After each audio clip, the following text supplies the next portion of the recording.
the best place to start as we kick off the month of August is just accept that there is going to be a lot of talk about what August is capable of, right? But the measuring stick is an interesting one. When we talk about seasonals, remember that seasonals are composites. Some people will look back 25 years, 20 years, 15 years, 10 years, 5 years, 2 years, right?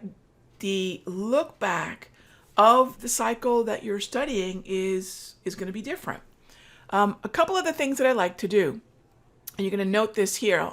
So one of the things that you can do when you're looking at seasonals is understanding that you can detrend and debug. Now, what the heck does that mean?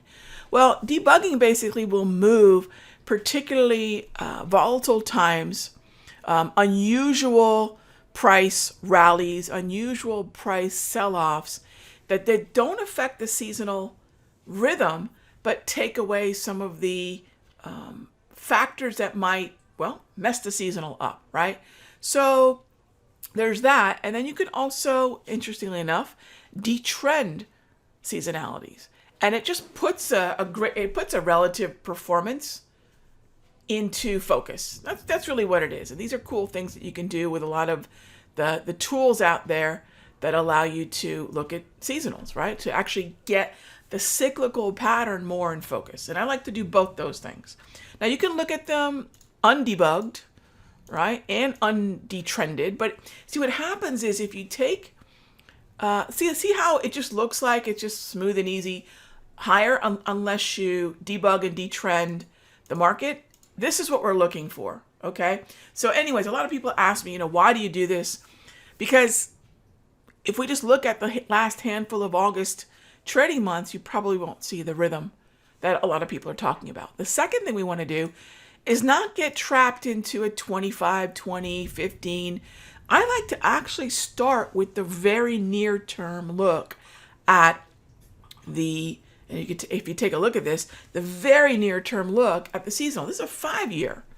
And yes, you can definitely see that after this week, really going into next week, and you can see here really August 8, 9 to about August 12, that we could see, this is next week, if there's going to be a drop seasonally, it seems to be the second week of August, right? Second to third week of August.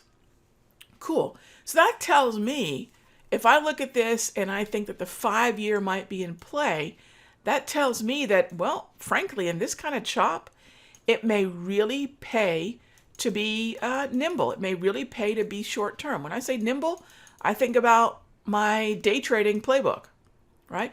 It might also pay to look at these potential dips as opportunities to be a buyer, right?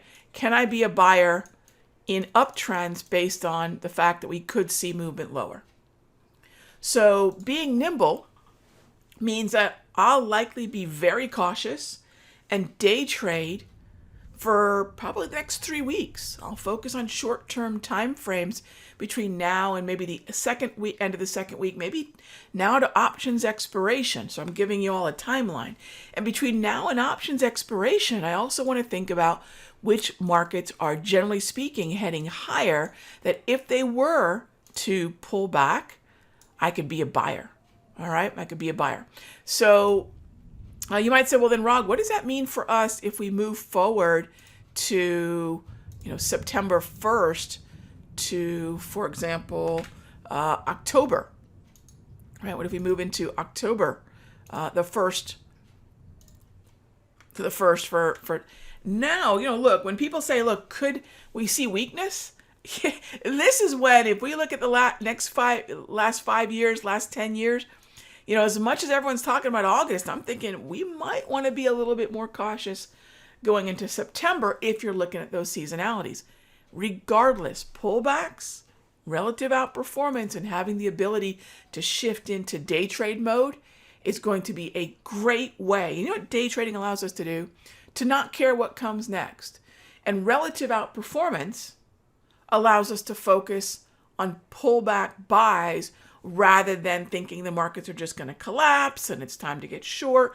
I'm not a big fan of that, especially since remember, seasonalities, when you start applying them to stocks, it's kind of, well, I won't say it's wrong, but it's really not as effective as applying seasonals to things that are planted and harvested and affected by weather.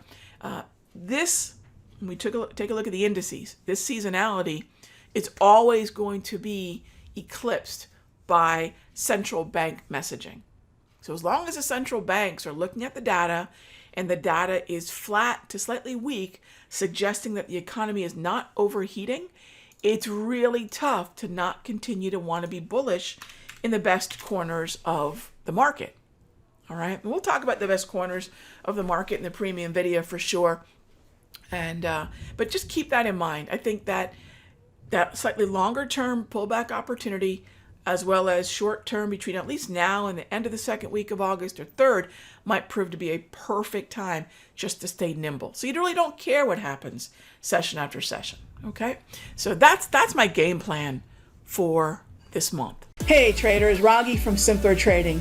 Thank you so much for watching this video. Be sure to leave a like and a comment below. And remember, subscribe and click the bell icon so you'll get notified of the next update. And when you're ready to join me for live trading, be sure to head on over to simplertrading.com. I'll see you in the next update.